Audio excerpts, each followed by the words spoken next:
John Kirby, thank you so much for joining VOA today. I'm going to start with the news of the day, which is the killing of the ISIS leader in Syria, Maher al-Agal.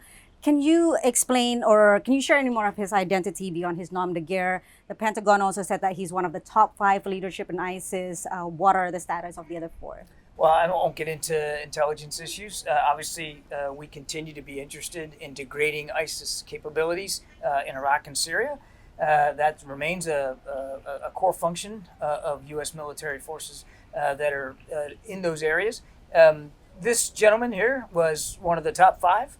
So he was right at the very senior echelons of the leadership. And now that he's been taken off the battlefield, we know, based on his leadership and what he was focused on, that this will degrade ISIS capabilities. This will affect their ability to resource themselves, to plan, to organize, and to conduct attacks.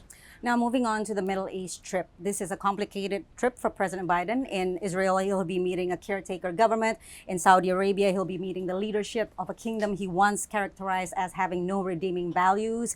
Can you describe what would be the indicators of success for this trip, as well as the broader aim for the administration in the region? There's so much that needs to be discussed on this trip, and the agenda is quite extensive.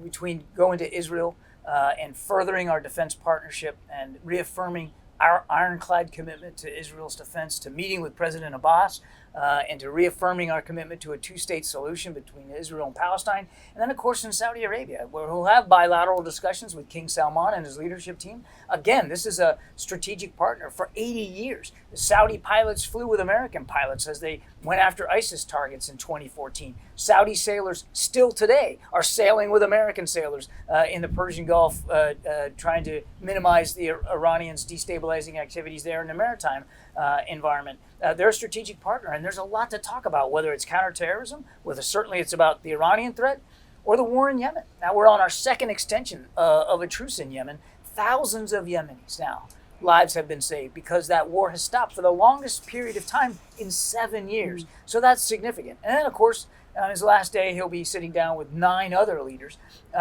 in the context of the Gulf Cooperation Council. And my goodness, there's a lot to talk about there. Again, counterterrorism and security, but also economic security, energy security, food security, and climate change. So there's an awful lot on the table for the president. He's very much looking forward to this trip. So what are some of the signs of warming bilateral ties between Saudi and Israel that we can expect, whether it's during the president's trip or beyond, in terms of steps towards normalization, something that the administration can point to towards normalization? Well, look, normalization is going to take some time. And clearly, these are sovereign decisions that nations have to make. We support the Abraham Accords. We want to see normalization proceed. We think that a more integrated Israel in the region is better for the region. It's certainly better for the Israeli people, certainly for their Arab neighbors, as well as our own national security interests. So, but it's going to, that kind of process will take some time. I think you'll see when President Biden flies, from Israel right to Jeddah directly. That is not a small thing. That is not something that we would have imagined could have happened not very long ago. So it's another example of how there is a deeper integration between Israel and Israel's Arab neighbors, which again we think is better for the region.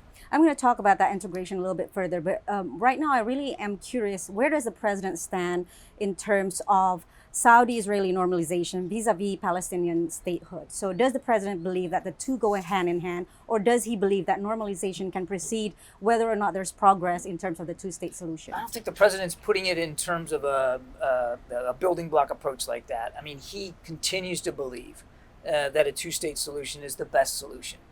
And you will hear him talk about that on this trip, particularly when he goes and has a chance to meet with President Abbas. But he also believes that normalization is healthy, integration is healthy for the region. And I think in President Biden's view, both of these things are equally important to a more stable, a more secure, a more integrated Middle East. And that's what you're going to see him want to focus on. Okay, and on the integration of Israel, further integration into the region, one of the things that officials such as yourself have been talking about is this missile defense system integrating between Israel and Gulf Arab states. Can you explain what it is? Where is it heading to? Is it finally leading to what some are calling a Middle East NATO?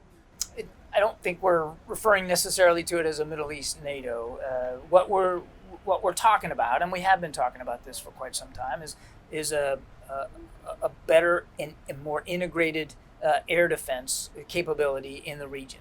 That is a networked opportunity, really, between nations that are living there and are dealing and sharing the increasing ballistic missile threat that Iran poses.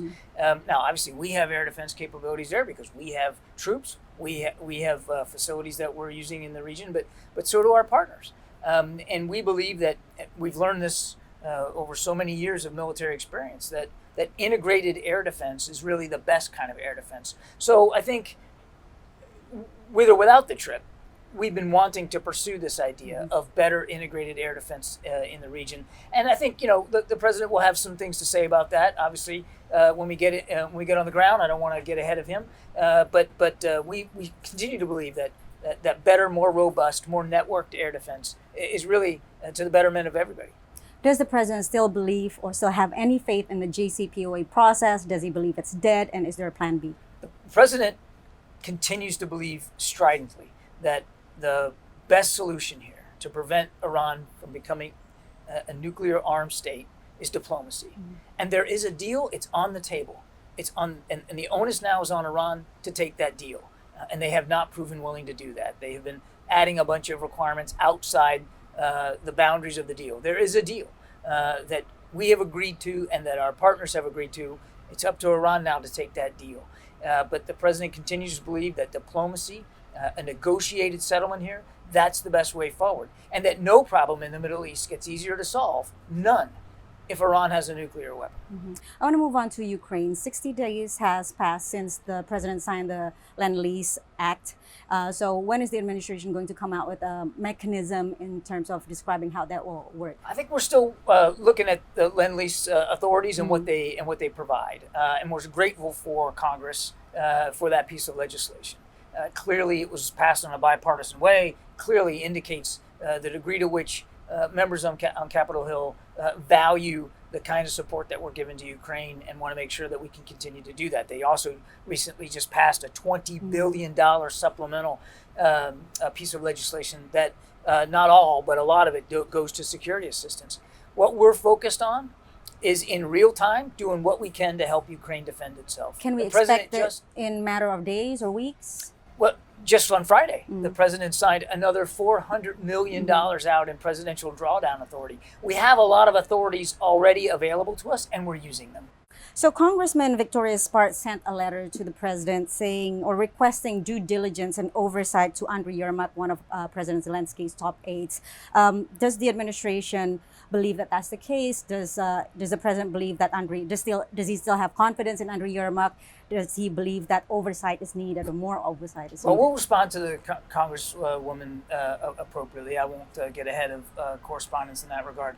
What we're doing and what we're focused on is talking to Ukrainians at all levels, at staff levels and all the way up to President Zelensky, to make sure that we understand their needs and the capabilities that they require as they continue to prosecute this war, which is now focused largely on the Donbass, and making sure that we're meeting them. And it's not just about making sure the United States is meeting those demands. It's about making sure that so many other countries that are able and willing to contribute are able and willing to meet those needs. And Secretary Austin has now chaired the Ukraine Contact Group. I think he's had 4 such meetings, where the last one there was 50 countries that signed up to provide security assistance to Ukraine. So there's an awful lot of work being done at all levels between Ukraine and the United States. And does the president have confidence in the way that President Zelensky is using the money? The president is confident that we are doing everything we can to meet Ukraine's needs. And I think it's important for people to know, I mean, obviously we share the concerns expressed by